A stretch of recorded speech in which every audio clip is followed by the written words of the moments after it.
Begin seated on the floor with your legs extended in front of you, arms rested at your sides. This is staff pose, Dandasana. Bend both knees, placing the soles of your feet flat on the floor. Then drop your left knee to the floor. Tuck your left foot under your right leg, resting it alongside your right buttock. On an inhalation, raise your left arm overhead. Exhaling, twist to the right with your torso against the inside of your right thigh. Place your left elbow to the outside of your right knee. Keep your forearm raised with your fingertips pointing towards the ceiling.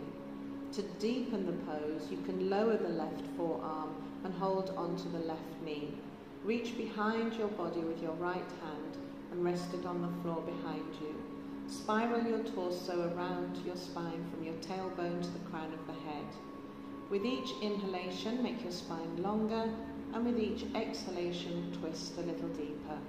And turn your head to gaze over your right shoulder. Draw your tailbone down to the floor and hold for a few minutes.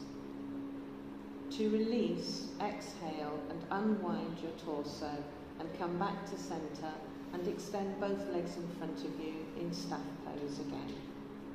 Repeat the twist at the same time on the opposite side.